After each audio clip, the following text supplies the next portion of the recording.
Real estate business में आना चाहते हैं लेकिन आपको ये समझ में नहीं आ रहा कि कहाँ से शुरू करें। हेलो, मैं हूँ राजीव वर्मा, आपका रियल एस्टेट बिजनेस कोच। आज इस बिजनेस वीडियो में मैं आपको एक बिजनेस रोड मैप बताऊंगा जिसको फॉलो कर कर आप रियल एस्टेट बिजनेस में अपना कार्य शुरू कर सकते हैं। सबसे पहली चीज ये होती है कि रियल एस्टेट बिजनेस के लिए आपकी क्वालिफिकेशंस क्या होनी चाहिए। देखिए, बहुत लोगों को ये लगता है कि इसमें कोई खास क्वालिफिकेशंस की जरूरत होती है, लेकिन ऐसा नहीं है। बल्कि ये जो पूरा काम होता है रियल एस्टेट का, ये स्किल बेस्ड काम होता है।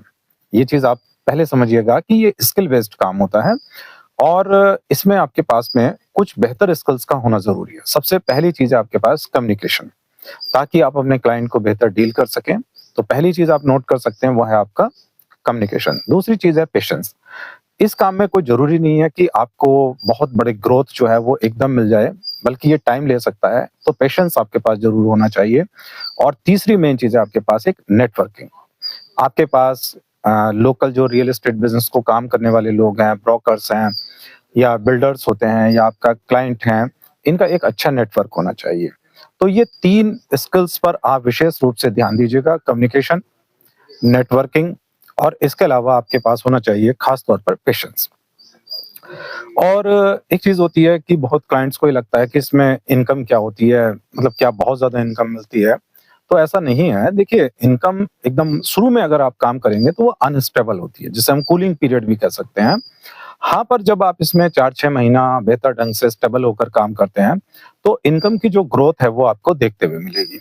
प्राय क्या होता है कि बहुत लोग इसको जल्दी छोड़ देते हैं। जब तक आपका एक नेटवर्क नहीं बनता, कम्युनिकेशन स्किल को आप नहीं सीखते, तो फिर आपकी इनकम भी स्टेबल नहीं होती है।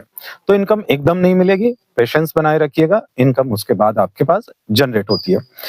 एक और चीज होती है कि इस काम को जब आप शुरू करें तो किस लेवल से स्टार्ट करें। देखिए, 2-3 चीजों का इसमें महत्वपूर्ण रोल होगा। पहला, जिस लोकल लेवल पर आप काम कर रहे हैं, कोई भी शहर हो सकता है, दिल्ली हो सकता है, देहरादून हो सकता है या आपका अपना कोई भी क्षेत्र हो सकता है, तो वहां पहले आप मार्केट को समझिए। क्लाइंट की क्या डिमांड है, लोकल में है, कॉमर्शियल लैंड में है, तो मार्केट को आप बेहतर समझिए। पे आउट क्या रहता है उस जगह का, इसको ठीक से समझिएगा। तो पहली चीज क्या होगी आपके पास, मार्केट को समझना।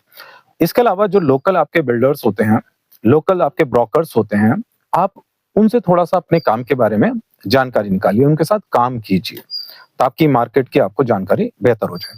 और तीसरी और महत्वपूर्ण चीज होती है वो है क्लाइंट की नीड को समझना। प्राय क्या होता है, जो ब्रोकर्स काम करते हैं, रियल एस्टेट में काम करते हैं, उनको अपनी यूनिट्स बेचने से मतलब होता है।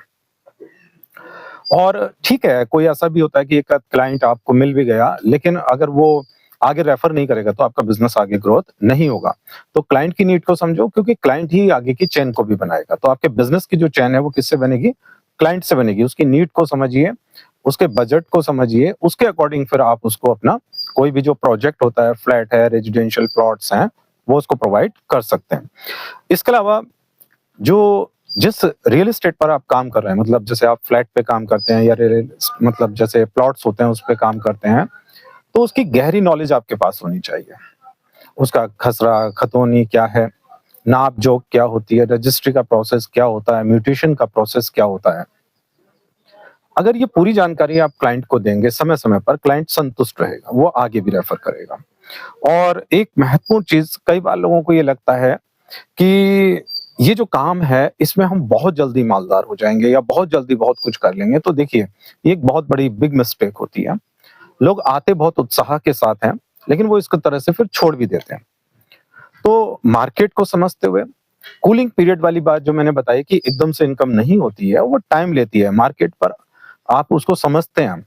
और दूसरी बड़ी बात है, देखिए, किसी भी कंपनी के जब प्रोजेक्ट्स को आप बेचते हैं तो क्लाइंट से पहले आप मिलते हैं, कंपनी नहीं मिलती है। आपकी जो फेस वैल्यू होती है, आपका जो ट्रस्ट होता है, क्लाइंट उस पर डिपेंड करता है। आप उसको कितना सेटिस्फाई करते हैं, कितनी अच्छी उसके साथ डीलिंग करते हैं। तो ये मेन चीजें होती हैं। तो इन पर आप ध्यान दीजिएगा और इसी के अनुसार अगर आप काम करेंगे तो मैं समझता हूं कि आप बहुत अच्छी ग्रोथ करेंगे। और रियल एस्टेट मार्केट इस समय भारत में देखा जाए तो बहुत तेजी से बढ़ने वाला मार्केट है। सबसे अच्छी बात है आपके पास इस